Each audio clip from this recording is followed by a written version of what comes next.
Good morning. Good morning, everyone. And a special welcome to anyone who is joining us for the first time. We hope to get to know you as time goes along. So for many weeks now, we've been discussing this Genjo Koan, and this will be, I think, the last talk as we are approaching the end of the work of Dogen Zenji, the 13th century Japanese Zen teacher.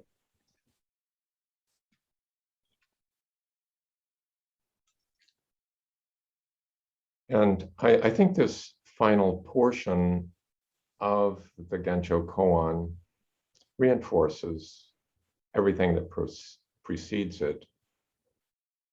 So if you're just joining late, I think you can appreciate the totality of the work as we discuss it. But I'll go into first a little section that's kind of a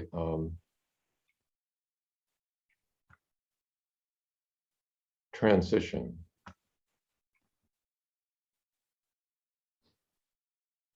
In which Dogen says, "Here is the place, here the way unfolds. The boundary of realization is not distinct, for the realization comes forth simultaneously with the mastery of Buddha Dharma. Do not suppose that what you realize becomes your knowledge and is grasped by your intellect. Although actualized immediately, the inconceivable may not be apparent. Its appearance is beyond your knowledge."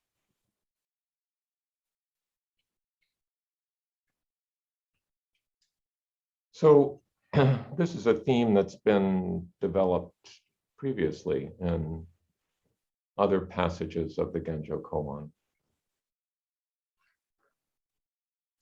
And it speaks to the limitations of our human intellect, of our ability to grasp the totality of truth.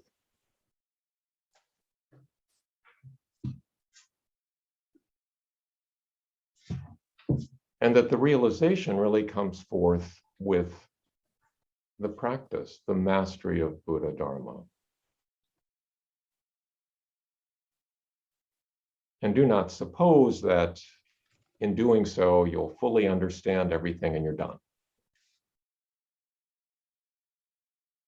It's an ongoing process. And you may not even be aware of it.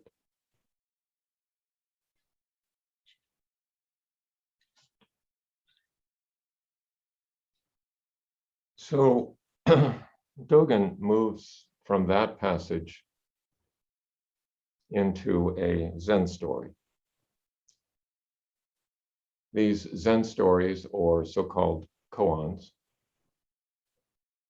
he was very familiar with. When he was in China, he accumulated 300 of them and wrote them down.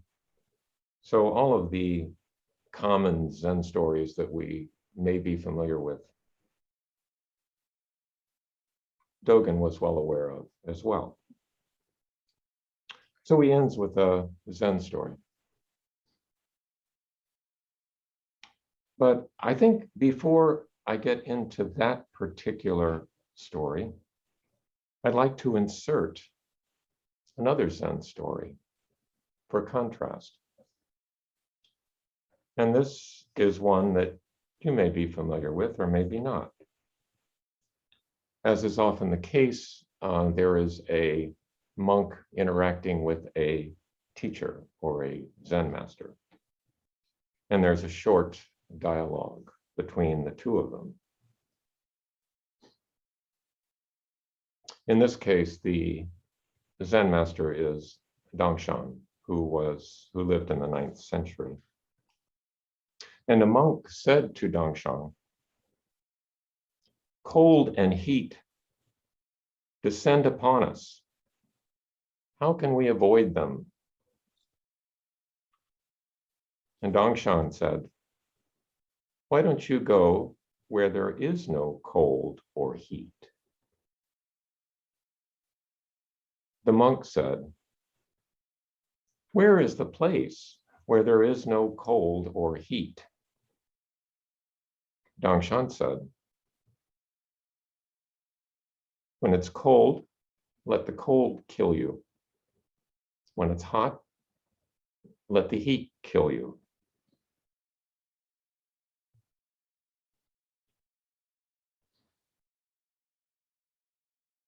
So there are many different interpretations of this story, but I think one of the more obvious interpretations goes something like this. Accept what's happening. Accept the reality of what's happening. Don't wish for something else. And this would have had relevance to this monk in the 9th century, because at that time, the monasteries were large and drafty, and they didn't have cooling or heating, so that the monks were fully susceptible to the vagaries of weather. And the walls not being insulated, I'm sure it got very cold in the winter. And depending on where they were, it may have gotten quite hot in the summer.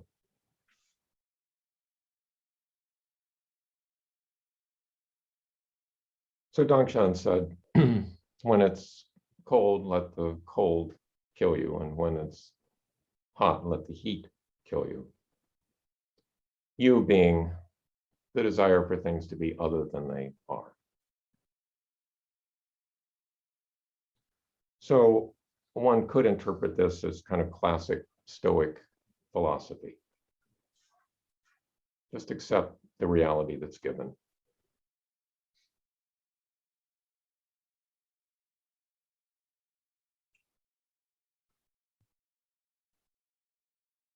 And the Buddha is not bashful about talking about the difficulties of that reality. He talks about birth being stressful, and aging being stressful, and death being stressful. Sorrow, lamentation, pain, grief, and distress being stressful. Association with the unbeloved being stressful, and separation from the beloved being stressful. In short, wanting things to be other than they are is stressful. And it's the human condition. So Dongshan is suggesting to the monk, accept it.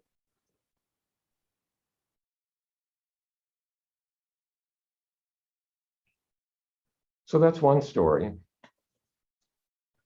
But that's not the story that Dogen ends with. He ends with a different story. And this is about Zen Master Baoshi. And Zen Master Baoshi of Mount Mayu was fanning himself. A monk approached and said, "Master, the nature of wind is permanent, and there is no place it does not reach. Why then do you fan yourself?" "Although you understand that the nature of wind is permanent," Baoshi replied, "you do not understand the meaning of its reaching everywhere? The monk asked, what is the meaning of its reaching everywhere? The master just kept fanning himself. The monk bowed deeply. Dogen goes on, the actualization of the Buddha Dharma, the vital path of its correct transmission is like this. If you say that you do not need to fan yourself because the nature of wind is permanent, and you can have wind without fanning, you will understand neither permanence nor the nature of wind.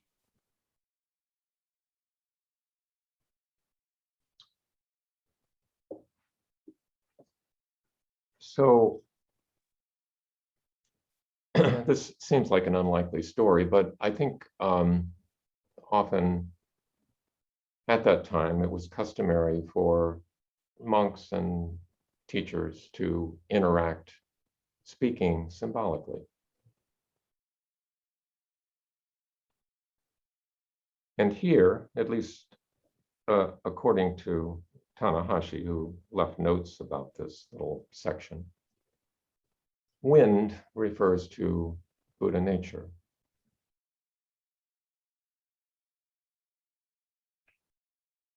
And the fan refers to practice.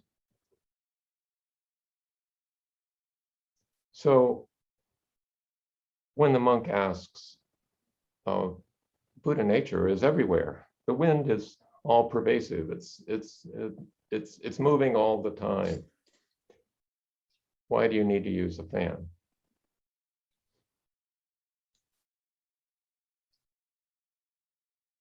And then Baoshi just goes back to fanning. And the monk bows. And this sort of strikes at the heart of a question that, at least according to Dogen's autobiography, was one of the motivators for him going to China to study. If Buddha nature is inherent, why do we need to practice?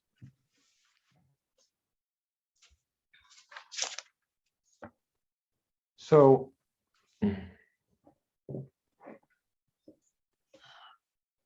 this story, I think, for Dogen encapsulates the reason for that.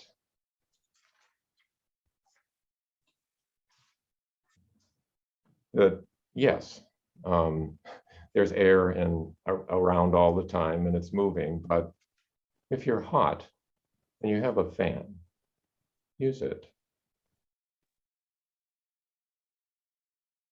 Use what you have available. You might refer to this as skillful means.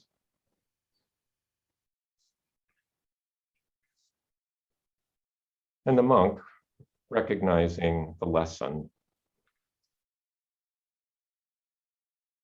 incorporated skillful means in enacting one of the elementary forms of being a monk, bowing.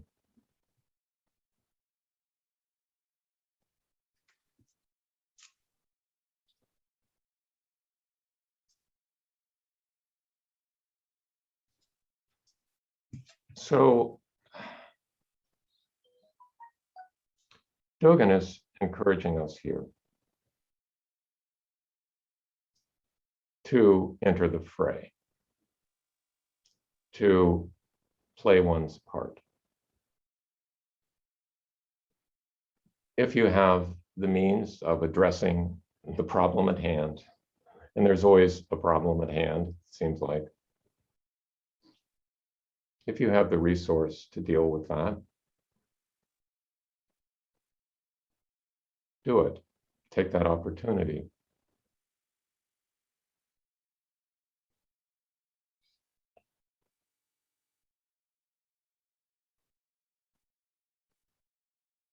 And in confronting, for instance,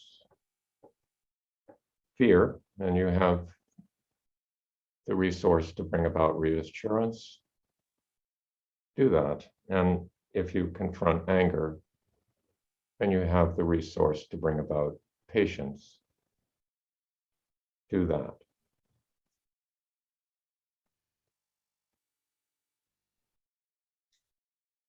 And if ever you have the opportunity to bring love to a situation,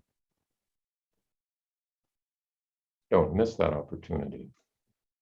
Do that.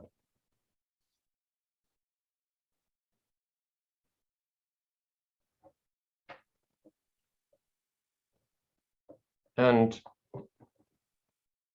the final section, the final sentence here of this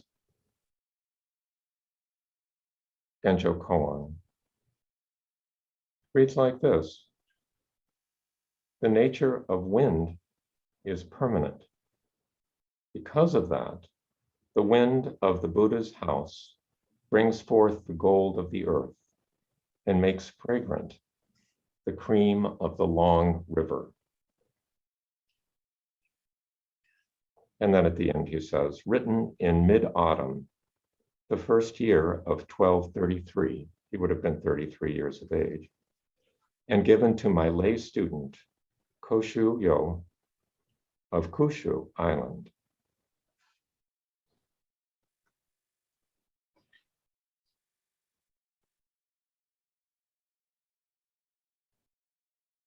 So one might think that there has been some parts of this Genjo Koan that seem a little disappointing, like, oh, well, you'll never grasp the totality of what's going on. It's beyond your comprehension. He says this again and again. But then he says, you're welcome to align yourself with it, to play your part. And in doing so, the house of Buddha will bring forth the gold of the earth and make fragrant the cream of the long river.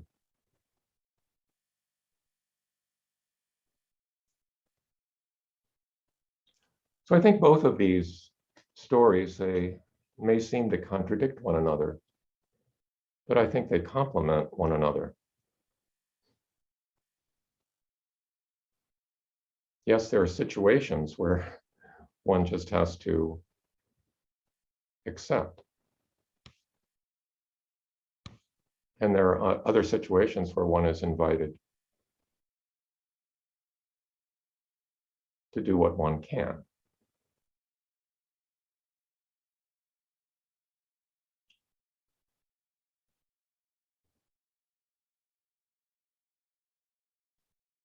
And in doing so, Dogen reassures us that we will be supported, that the house of Buddha will bring forth the gold of the earth and make fragrant the cream of the long river.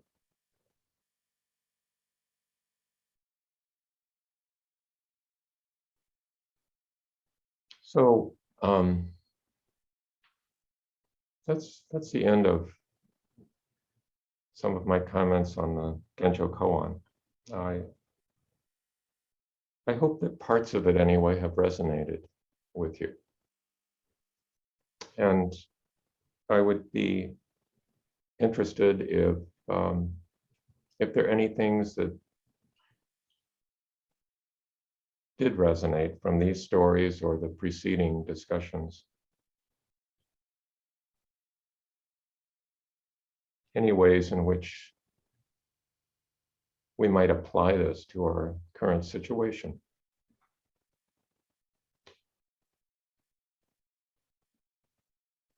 So in thinking about that, I think we'll break up into some smaller groups and maybe 3 of them. And thank you very much for listening.